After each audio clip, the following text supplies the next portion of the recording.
Hello बच्चों, कैसे हैं आप लोग? पढ़ाई कर रहे हैं? चलिए ठीक है, पढ़ते रहिए। आज आप लोग के लिए लाए हैं इनकम टैक्स। आज सब्जेक्ट आपका क्या रहेगा? इनकम टैक्स, एक सवाल के साथ। तो आइए शुरू करते हैं। Income tax. इनकम टैक्स में जो टॉपिक हमारा चल रहा था वह था हमारा इनकम फ्रॉम हाउस प्रॉपर्टी।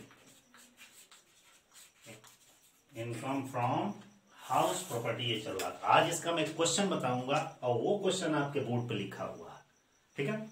उस क्वेश्चन को पहले समझिए, फिर क्वेश्चन को हल करिए कि कैसे आप हल करेंगे। ध्यान दीजिएगा, हमारा एक एग्जाम्पल है और एग्जाम्पल क्या है?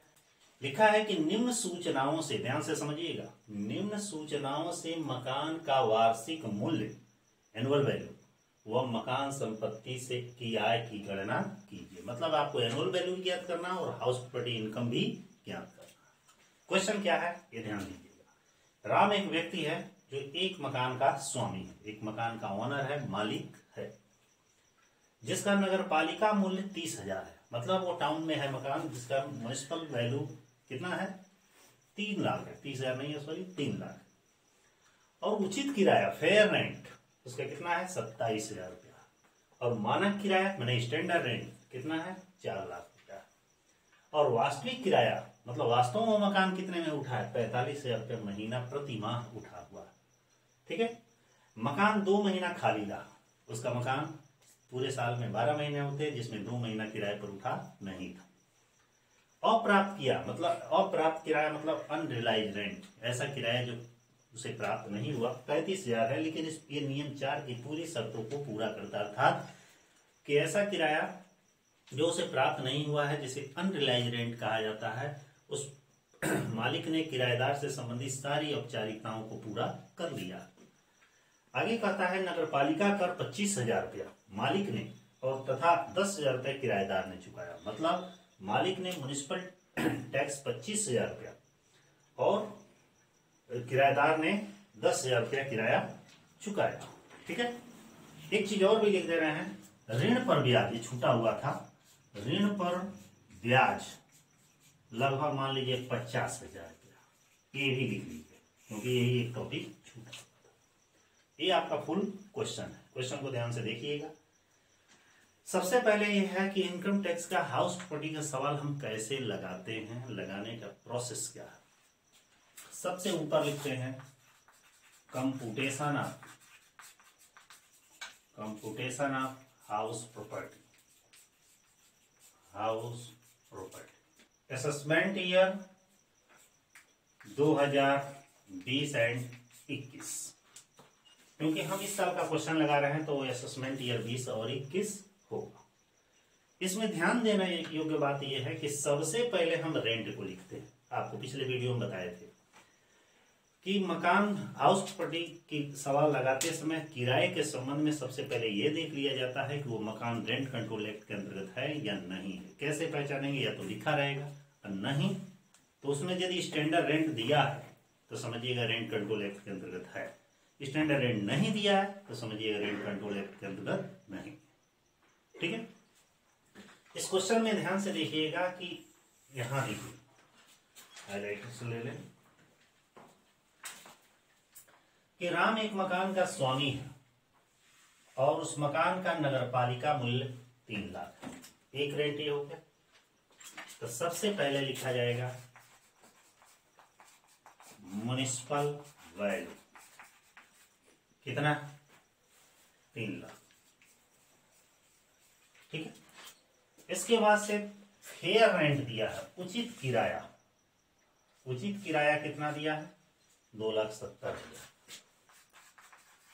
लिखेंगे। फेयर रेंट 2,70,000, इसका मैं आपको वीडियो बता चुका।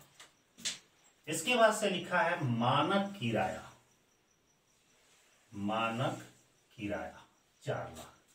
स्टैंडर्ड रेंट तो बताए थे कि जब स्टैंडर्ड रेंट दिया रहेगा तो रेंट को हम 2 कैटेगरियों में डिवाइड करते हैं। एक कैटेगरी में म्युनिसिपल वैल्यू, फेयर रेंट और एक्चुअल रेंट, और दूसरे कैटेगरी में आप लिखते हैं स्टैंडर्ड रेंट और एक्चुअल रेंट। तो दूसरे पार्ट में आ जाइए, स्टैंडर्ड रेंट। स्टैंडर्ड रेंट कितना दिया है हमारा 4 लाख। इसके बाद दिया है वास्तविक किराया। वास्तविक किराया ध्यान दीजिएगा, देखिएगा वास्तविक किराया दिया 45,000 रुपया महीना। एक्चुअल रेंट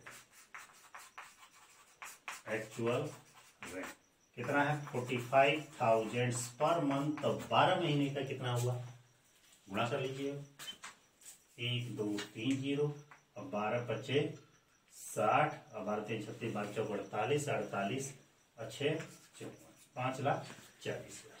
वही एक्चुअल रेंट यहाँ भी दूसरे ग्रुप में भी दिखाएंगे। एक्चुअल रेंट कितना है 5,40,000।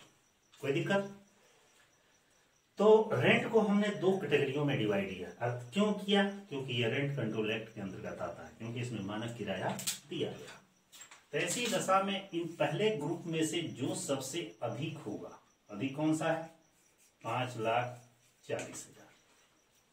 दूसरे ग्रुप में जो सबसे अधिक होगा, कौन सा अधिक है 5,40,000।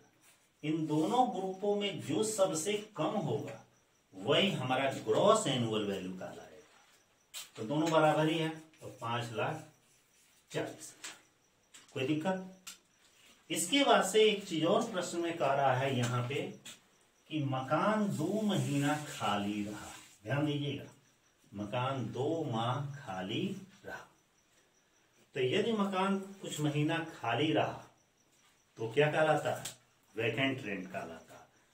यह हमारा जो एक्सपेक्टेड रेंट आया है, इस एक्सपेक्टेड रेंट में से हम क्या करते हैं, less vacant rent. Vacant rent मतलब खाली रहने का किराया।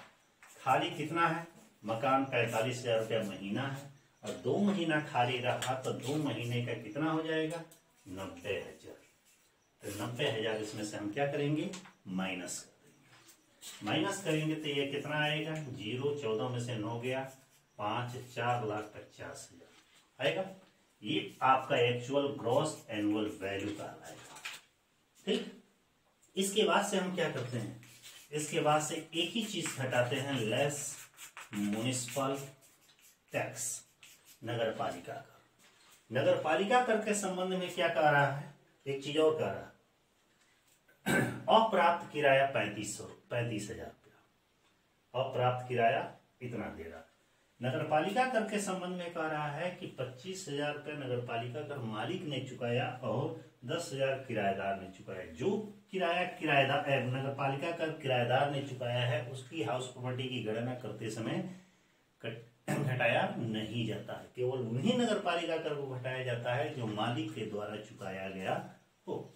तो म्युनिसिपल टैक्स कितना हमारा हो गया मालिक के द्वारा 25,000। नगर पालिका कर के साथ एक चीज और घटाया जाता है, अप्राप्त किराया, जो नियम 4 की सारी शर्तों को पूरा करता है। ठीक है, तो इसको म्युनिसिपल टैक्स के साथ ही घटा दिया जाता है, जिसको अनरियलाइज्ड रेंट कहा जाता है।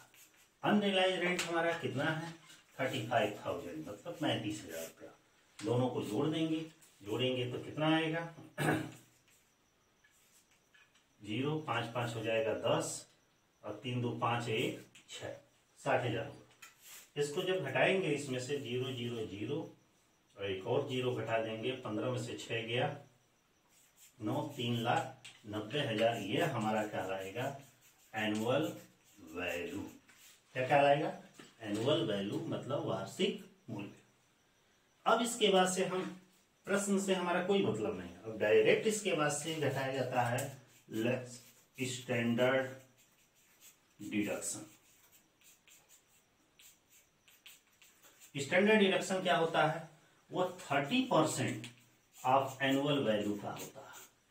स्टैंडर्ड डिडक्शन क्यों काटा जाता है, कल के वीडियो में बताया था, आज भी जान जाइए कि मकान जब कोई व्यक्ति ऐसा कारोबार करता है जो मकान को किराए पर उठाने का कार्य करता है और उससे आमदनी प्राप्त करता है, तो पक्का है कि उस मकान में कुछ टूट फूट मरम्मत वगैरह होगा, डेंटिंग पेंटिंग पुताई वगैरह जो होता ही है। तो जितने भी खर्चे होते हैं उन खर्चों के बदले 30% स्टैंडर्ड डिडक्शन काट लिया जाता है। तो कितना होगा स्टैंडर्ड डिडक्शन? 3,90,000 का 30% हम निकालेंगे तो 2 जीरो खत्म हो जाएगा, तो 2 जीरो बच जाएगा, 69 हो जाएगा 27,